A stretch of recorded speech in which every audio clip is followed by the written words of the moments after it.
Some restaurants have a story. Some restaurants tell a story. We like to think that Basa is our creative voice when it comes to food. We're Vietnamese, so obviously it plays a really big role in who we are. Trinh and Nyugen are the chef owners of Basa, located in the heart of downtown Bainbridge Island. Here, the siblings showcase traditional Vietnamese dishes in a whole new light. We're the continuation of our parents. Whatever they had to go through, we just thought a lot of people in America haven't really experienced more of what Vietnamese cuisine have to deal with, or what it has to offer, what it can be in the future. While Trinh and Ty continue to push forward, their perspective is shaped by the past, by their family's long, complicated journey from Vietnam to the Pacific Northwest. One of the things that I keep telling myself and I keep telling my team and my family is that, we came from nothing. We came from nothing. We will be okay.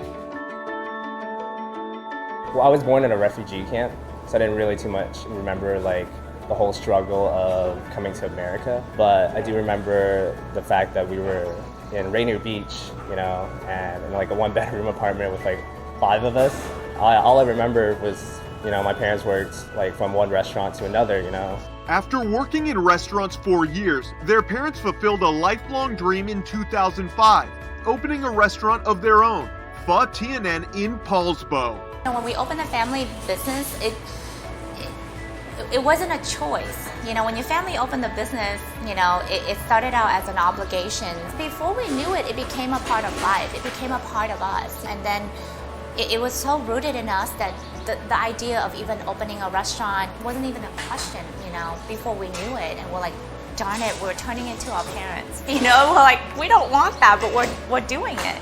At Basa, Trinh and Ty are building on their parents' legacy while creating their own delicious vision for Vietnamese cuisine. Though everything they worked for, this dream was nearly derailed by the pandemic. The thing that made us and put us where we are today is our resilience, our perseverance, and keep trying and keep fighting and not giving up and keep pivoting, because that's the only thing we know how to do. When COVID hit, Basa was still the proverbial new kid on Bainbridge Island's vibrant restaurant scene. And yet, this community rallied around Trinh and Ty. That support never more evident than during the second shutdown, when Basa needed to build outdoor seating to continue serving guests.